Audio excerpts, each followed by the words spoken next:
How is everybody doing? I am health coach Adam Potash. Very excited to be here with all of you today. It is week 4, officially halfway point. I'm really excited. Hope you guys have done so well up to this point.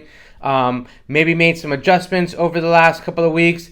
Found things to be easier than expected. And lots of information this week that we're going to be going over. Okay, so this is the Dirty Dozen and the Clean 15. Perhaps you guys have heard about this list before. You can find this online. It updates every year of some of the most contaminated produce items and some of the cleanest produce items to find. So let's just go through this list here really quickly. We have on that Dirty Dozen, we have apples, celery, cherry tomatoes, cucumbers, grapes, hot peppers, nectarines, which are imported, peaches, potatoes, spinach, strawberries, sweet bell peppers, kale, and snap peas. So some of these items might have stood out and maybe been of a shock to you, especially things like apples and celery, thinking they might have been cleaner because maybe they're more common to us. But yeah, these are the Dirty Dozen, or some of the things that you might want to get more organic or definitely do a good, thorough job washing them. And then we have the Clean 15. So down at the bottom of this list, we have asparagus, avocados, cabbage, cantaloupe, sweet corn, eggplant, grapefruit, kiwi, mangoes, cauliflower, onions, papaya, pineapples, sweet peas, which are frozen, and sweet potatoes. So some of these items you might notice that they have a skin that you don't eat. Some things like avocados or cantaloupe, things that you might peel off and just eat the inside flesh. Make no mistake that some of these items you still want to wash. So a lot of people don't wash their avocados or don't wash their cantaloupe because they're eating the inside. But think about this: you're taking a knife and cutting through the outside layer and just digging into the flesh of whatever's on that outside. So whether it's pesticides, chemicals, plain old dirt on the outside, and you're just taking a knife, cutting through that, and now you're eating whatever was on that outside. So you definitely want to take a moment and wash the outside flesh, even though you might not be eating some of it. Again, things like eggplant, grapefruit, and so forth. So this is a great list to print out. Again, I'm providing all this information that we're going over today on some handy documents that you can print out. So print this out on your fridge. Next time you go to the grocery store, take it with you and kind of see where you fall into on purchasing some of these items, or maybe you're going to take a closer look now and get more organic and things like that. So great list to have on hand always. And again, this list is updated each and every year. All right, moving on here. Organic produce. So what is organic produce? What is the word organic? This is a term that's popped up so frequently and so quickly over the last several years. What is it? Okay, so let's read the definition here. Organic refers to the way a food was grown, raised, or produced and is certified based on government standards. It says here, originally all foods were organic. They were grown and prepared without pesticides, herbicides, chemical fertilizers, or irrigation. Foods were unrefined, whole, or minimally processed. So one key note here after that first paragraph is, our foods these days are not only deficient in nutrients, but also full of pollutants and farming chemicals. Again, this is all within the last 50, 60 years or so. Foods were not like this previously. The industry has called for trying to create foods quickly and more cost effective, and in doing so they've had to introduce pesticides and herbicides and things of that nature. So I'll read you off the list here of the top 6 reasons to buy and eat organic produce. I have listed 3 here, but again, you have the handout that you can print out on your own. So chemicals, obviously pesticides kill living organisms. Many pesticides were approved long before extensive research linked them to cancer and other diseases. This is a given, guys. We know this. Future generations Children are 4 times more sensitive to cancer-causing pesticides in foods than adults. Obviously, with growing immune systems and things of that nature, we're more susceptible to pesticides and chemicals. Water. Pesticides pollute over half of the United States' primary source of drinking water. Crazy to think about this. Organic farmers, 3 billion tons of topsoil erodes from croplands in the U.S. each year, and much of it is due to conventional farming practices. Save energy. More energy is now used to produce synthetic fertilizers than to till, cultivate, or harvest like old school farming methods. Help small farmers. Although more large-scale farmers are making the conversion to organic practices, more organic farms are small and independently owned and operated. Top 10 benefits to vegetarianism. Now, let me just start off by saying I am not personally a complete vegetarian. I like fish, as I mentioned in week 1. I think it's a great locally sourced item here to South Florida where I live. But, in certain other states, you have many locally sourced fish that you can get.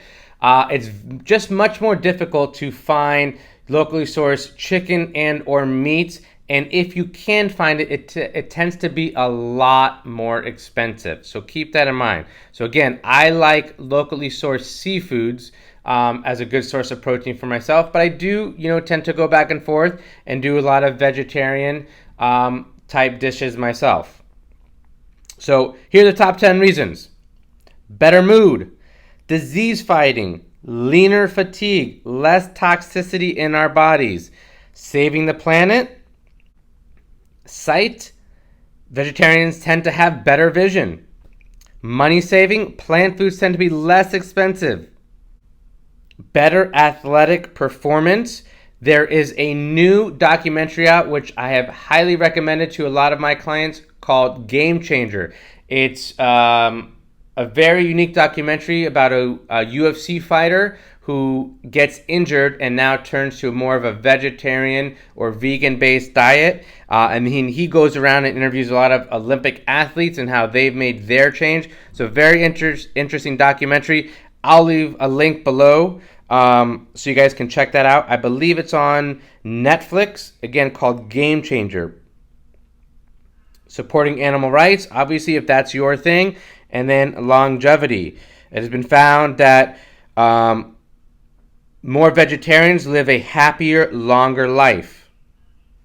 Organic produce storage tips. Another great list to print out and have it handy. Again, you can go through this on your own, but just to give you some, ideas on some of these items, apples, avocado, bananas, broccoli. Again, I'm going to give you a longer list to print out. You'll be surprised at how you might be storing some things incorrectly, or maybe just some confirmation that you're storing some of these items correctly. Again, here's some other items. Cabbage, cauliflower, carrots, celery. Health risk when it comes to pesticides. Okay, we all like to turn a blind eye on this, and this is a very serious conversation. Okay, so some of the real health risks associated with pesticides. Some of these are more common than others, but take a look at this list. Skin, eye, and lung irritation. Hormone disruption. This is more of a common one that we might have seen in the last couple of years. Brain and nervous system toxicity. Cancer, blood disorders, nerve disorders, birth defects, and reproduction effects. So, again, some serious side effects when it comes to using pesticides. The naked truth, according to a study conducted by the Environmental Working Group, at least one pesticide remains on 63% of commonly purchased produce, even after it's washed. Think about that for a second. At least one pesticide remains on 63% on commonly purchased produce, even after it's washed. Here again are some of the more commonly treated vegetables and fruits with pesticides. You can go through this list. All right, moving on to food label claims. Now, you might have heard or seen some of these commonly used terms. Look through this: antibiotic free, cage free, fair trade. You've seen some of these. Free range is a new one popping up when it comes to poultry and things of that nature. Again, organic. The one term I want you to take a look at on this entire list and focus on is natural. So if you read that paragraph below, there's actually no standards, no FDA or USDA standards when it comes to using the term natural. So this is a commonly used item that is popping up on almost every item in the grocery store these days. And it means absolutely nothing. Anything can be labeled or titled natural. It doesn't matter what it is. Okay, so marketing at its finest, right? Okay, here's a document on all you need to know about dairy. Hopefully you watched the dairy video from last week's lesson. A very fun and educational video, to say the least. Here's the link below if you need it again and didn't get a chance to watch it. Again, great video. Maybe not for some of your younger children, but definitely watch it with yourself or with your spouse or whatnot. Funny video to give you the ins and outs on dairy. Okay, one thing we didn't talk about, but I did leave a handout for you in your email, is being bad. This is a very fun exercise in your homework for the week. So what is being bad? A lot of us have a tendency to be bad when it comes to food. So let's say we're getting stressed or angry, and a very easily source to turn to is food, and how we can just be bad and eat unhealthy and things of that nature. But we want to switch this habit. We want to introduce a healthier habit, or at least a more fun habit. And this is what being bad is all about. So again, I've left a handout for you to look over, but some ideas on being bad in a fun way are things maybe like, deleting all your email. Very maybe scary for some of you, but a fun way to be bad, and it doesn't really harm you in any way. It doesn't put, toxins or bad foods in your body. It's just kind of being bad and taking that energy and putting it elsewhere instead of consuming some things that you might not want to.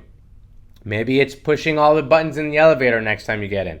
Again, just like a fun, quirky thing to do that takes that bad way of eating and transitions it into a more fun approach. Okay, so being bad, this is your homework for the week. Have fun with it. If you have children at home, have fun with them with it. You can do some fun little things, but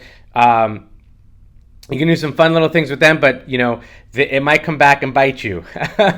Kids have a tendency not to forget. But again, your homework for the week: be bad, have some fun with it, and let me know how it goes. Again, we have our Facebook group support. As always, you can check up there, ask any questions, let us know how you're doing. I want to know how many pounds have lost. How's your focus? How's your energy? Let us know. Use this closed Facebook group to the best of your ability. All right? Have a great week, and I will see you next week. Talk to you soon.